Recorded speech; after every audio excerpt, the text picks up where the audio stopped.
안녕하세요. 올해로 결혼한 지 8년 된 40대 중반의 여성입니다.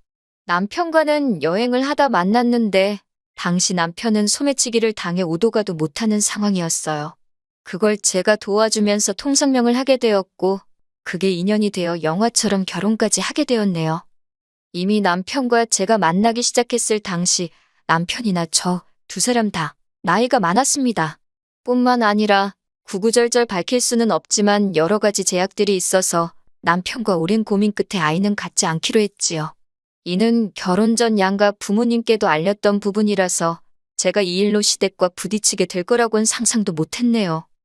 결혼 준비는 어떻게 했냐면 당시 남편이나 저나 안정적인 직장을 다니고 있었고 모아둔 돈도 꽤 있었어요. 그도 그럴 것이 남편이나 저 두 사람 성격이 크게 돈 쓰는데 취미가 있는 것도 아니었고 어수선하고 북적이는 걸 좋아하지도 않아서 술자리도 즐기지 않았거든요. 취미생활이라고 해도 크게 돈 드는 일은 안 하다 보니 자연스레 저는 저대로 남편도 남편대로 돈을 모으게 되었던 것 같네요. 아무튼 그래서인지 본격적으로 결혼 준비를 하는 동안에도 양가의 경제적인 부분에 있어서 도움을 받을 필요가 없어서인지 여러모로 어려움이 없었습니다.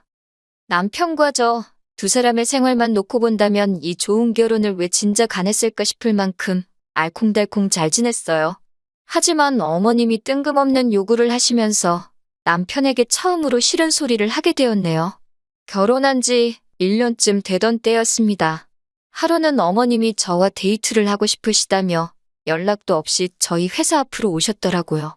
살짝 당황했지만 그래도 기왕 오셨으니 맛집도 가고 근처 구경도 하다가 커피를 마시러 갔지요. 카페에 도착하고 나서야 어머님께서 갑자기 제 손을 잡으시더니 사실 하실 말씀이 있으시다며 저더러 이제 놀 만큼 놀았으니 슬슬 애를 가지라 하셨습니다.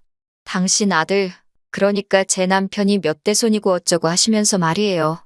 순간 숨이 막히고 가슴이 답답해졌습니다. 제가 어머님께 처음 인사드리러 갔을 때 분명히 딩크로 살겠다고 말씀드리지 않았냐. 어머님께서도 저희 둘만 잘 살면 된다 하셔놓고 왜 갑자기 말을 바꾸시냐 했어요. 그러자 하신다는 말씀이 그래도 둘이 같이 살기 시작하면 마음을 바꿔 먹을 줄 아셨답니다. 그러면서 당신 주변 분들은 이제 손주 크는 거 보는 재미로 산다는데 당신은 어디 가서 할 말도 없고 기가 팍 죽는다면서 요새 사는 재미가 없으시대요. 이러다 하루아침에 당신과 아버님이 콱 죽기라도 하면 저희더러 미안해서 어쩌려고 그러냐고요. 어머님의 궤변이 솔직히 너무 황당했어요. 저는 어머님께 아무리 그러셔도 못 낳는다고 선을 그었습니다. 벌써 제 나이가 얼만 줄 아시냐. 남편 나이는 또 어떻고 여러모로 걱정되는 바가 많아서 처음부터 안 낳기로 한 거다. 마음을 바꾸시라 했네요. 그러자 어머님께선 제가 이렇게 이기적인 줄 몰랐답니다. 당신 아들도 당신이 잘 아는데 실은 애를 가지고 싶을 거라나요? 그런데 저 때문에 안 갖는다 한 게 분명하다며 제가 못된 거고 이기적인 거고 나쁜 거라시대요. 결국 어머님과의 데이트는 엉망이 되었고 집에 돌아온 제가 먼저 퇴근한 남편을 붙들고 오늘 있었던 일을 이야기했습니다. 남편 역시 황당해하며 갑자기 어머님께서 왜 그런 말씀을 꺼낸지 모르겠답니다. 무조건 자기가 다 미안하다면서요. 그리고는 한 번만 더 또 그런 식으로 말씀을 하시면 그냥 남편인 자기한테 문제가 있다고 그러랍니다. 아들이 문제 있다는데 어쩌시겠냐고요. 그러면서 제가 원하면 당장이라도 어머님께 전화해서 따지겠다는데 그건 제가 말렸어요. 지금 바로 그래봤자 아들 조종하는 못된 며느리 소리나 들을게 뻔했으니까요. 그리고 며칠 뒤 아버님의 생신을 축하하기 위한 자리에서 어머님은 또 다시 손주 이야기를 꺼내셨습니다. 저희가 생신 축하드린다며 용돈을 챙겨드렸는데 이런 거 다 필요 없다며 내년엔 손주 없으면 오지도 말라시대요. 그러자 남편이 크게 화를 내면서 자기 몸에 문제가 있어서 아이를 못 갖는 거라 했어요. 사실대로 말씀드릴 수가 없어서 어머님 아버님이 속상해 하실까봐 못 갖는 게 아니라 안 갖는다 한 거라고 둘러대면서 말이지요.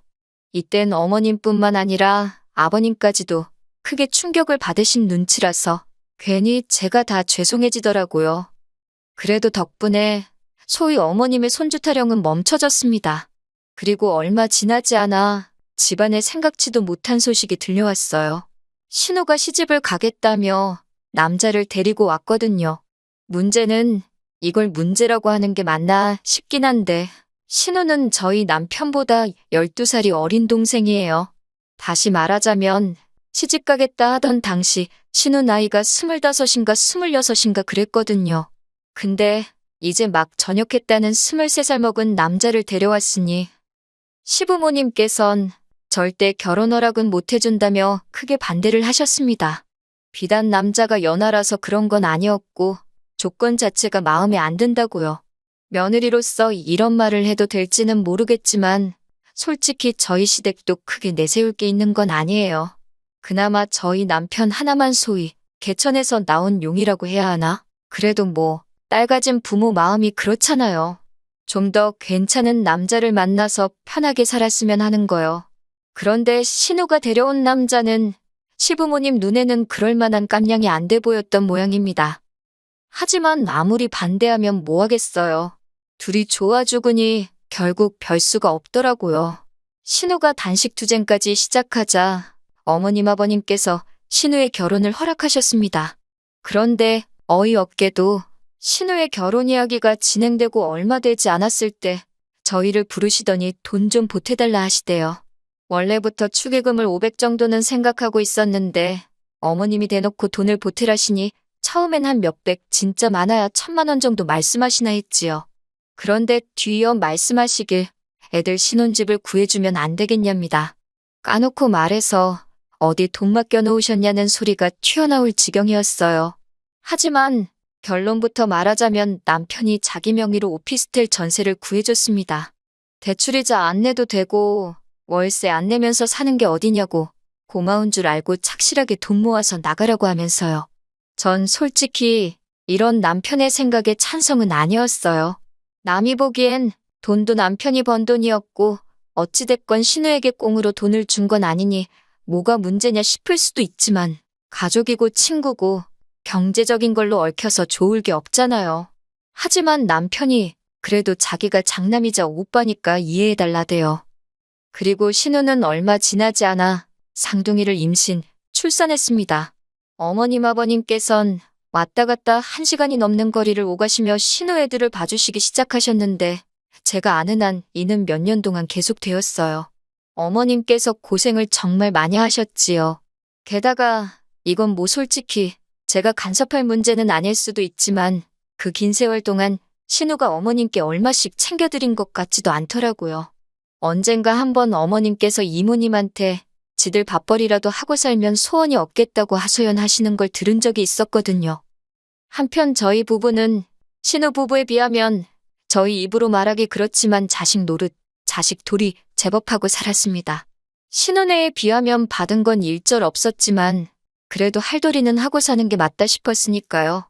제가 뭐 저희 부부가 이것도 해드리고 저것도 해드렸다며 하나씩 전부 다 말하자는 건 아니지만 능력이 닿는 한 시댁 친정 가리지 않고 성심성의껏 물심양면으로 해드렸다고는 자신있게 말할 수 있어요. 그런데 이런 게 신우 눈에는 저희가 돈이 남아돌아서 그러는 걸로 보였던 걸까요? 언젠가부터 시부모님한테만 쓰지 말고 시조카도 좀 챙기라며 저희에게 이것저것 요구를 하기 시작하대요. 처음 시작은 사소한 것들이었어요. 저희 부부가 백화점을 간다고 하면 자기도 데려가 달라고 통사정을 해서 몇 번 같이 간 일이 있습니다. 그러면 여지없이 아동복 코너라던가 그런 곳을 돌면서 이것도 예쁘다 저것도 예쁘다 하며 삼촌이 사주면 안 되냐, 외숙모가 사주면 안 되냐. 처음엔 어린 신우의 철없는 땡깡 정도로 생각하고 한두 벌 사주고 그랬어요. 그랬더니 언젠가부턴 옷에서 끝나는 게 아니라 무슨 장난감이 어떻고 저떻고 결국 부담스러워서 언젠가부터 백화점 간다 소리를 절대 안 했더니 아예 대놓고 계절도 바뀌는데 애들 패딩하고 부츠 하나씩 사주면 안 되냐 그러대요. 이뿐만이 아니었습니다. 어떻게 보면 제가 이렇게 사연을 쓰게 된 결정적인 이유이기도 하지요. 저희 남편이 내년 봄에 주재원으로 미국에 가게 되었거든요. 저는 당분간 쉰다는 생각으로 회사를 관두고 따라갈 예정이고요. 그런데 이 소식을 들은 신우가 자기 애들을 데리고 가달랍니다. 어린 나이에 영어를 배울 수 있으니 얼마나 좋은 기회냐면서요. 시부모님까지 나서서 어차피 저는 미국에 가서 따로 일을 할 것도 아니지 않냐며 놀면 뭐하냐고 조카들 좀 데리고 가라는데 진짜 어이가 없더라고요. 그러자 남편이 신우더러 한 달에 얼마씩 줄 거냐 묻대요. 생각지도 못한 남편의 말에 저 사람이 무슨 소리를 하는 건가 싶어서 가만히 냅둬봤어요. 신우가 돈을 줘야 되냐고 반문하니 남편이 남의 집에 애를 맡기면 돈을 주는 건 기본 상식 아니냐 받아치대요. 애는 목공으로 크냐고 애 먹고 자고 쓰는 거 거기다 네 언니가 애 봐주는 비용까지 해서 한 달에 한 400씩 보낼 수 있냐고 그러는 거예요. 신우 사정 뻔히 아는 사람이 왜 저런 소리를 하나 싶어서 어이가 없기도 하고 동시에 마음에 쏙 들더라고요.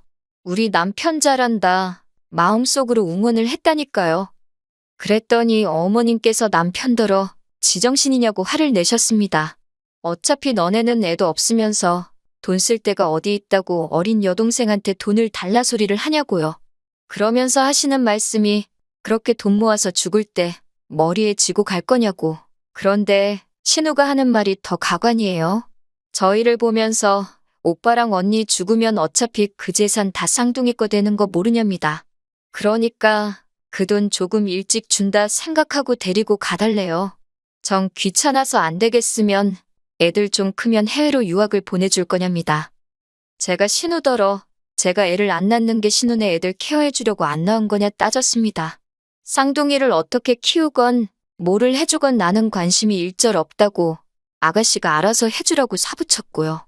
남편도 신우더러 정신 똑바로 차리고 살라며 화를 내더니 한 번만 더 이거 해달라 저거 해달라 말 같지도 않은 소리 했다간 집에서 내쫓아버린다고 엄포를 놓대요. 그렇게 일이 마무리되었다 생각하고 집으로 돌아왔습니다. 그런데 그날 밤 바로 또 신우에게 연락이 왔어요. 전화기 너머로 서럽게 울면서 말이지요. 모르는 사람도 돕고 사는 세상인데 하나뿐인 조카들한테 뭐 좀 해주는 게 아깝냐고. 자기가 인터넷 찾아봤는데 저희 재산, 저희 죽으면 다 조카들 거 되는 거 맞다고. 여기까지는 아까도 다 했던 이야기지 싶어서 저도 그냥 옆에서 듣고만 있었어요. 그런데 신우가 마지막으로 한 말이 아주 충격적이었습니다. 오빠인 남편이 먼저 죽고 새언니인 제가 남은 재산 가지고 다른 남자랑 재혼이라도 하면 자기 애들은 불쌍해서 어쩌냐입니다.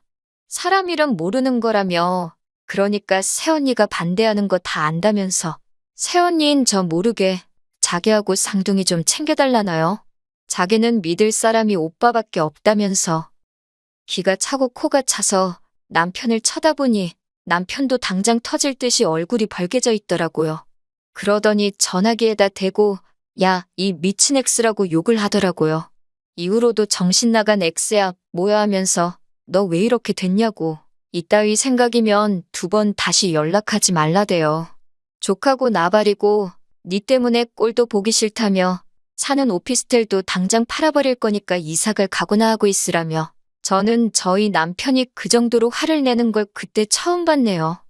그리고 정말 남편은 다음 날 아침 날이 밝자마자 부동산에 가서 오피스텔을 내놨습니다. 정말 단단히 열이 받았구나 싶대요. 그리고는 남편이 저만 동의해준다면 우리 둘 죽고 난 뒤 재산은 어디 암센터 같은데 기부해버리고 싶다길래 그러라 했어요. 이후로 신우는 여전히 앓는 소리 하면서 지 오빠는 무서운지 그리고 지가 뭐라 짓거렸는지 제가 모른다고 생각하는지 저한테 언니 하면서 연락을 해옵니다. 저는 들어주는 척은 하고 있지만 아무것도 해줄 생각은 없어요. 그리고 죄송하지만 어머님께도 마찬가지예요. 정말 명절이나 생신 그런 날을 제외하고는 이제 매달 드리던 돈도 드리지 말자대요. 남편이. 그간 남편이 늘 단호하고 믿음직스러운 모습만 보여줬기에 이번에도 남편만 믿고 따라갈 생각입니다. 긴 이야기 들어주셔서 감사합니다. 오늘의 사연은 여기까지입니다. 구독과 좋아요, 알람 설정해주시면 앞으로 더 좋은 사연으로 찾아오겠습니다. 감사합니다.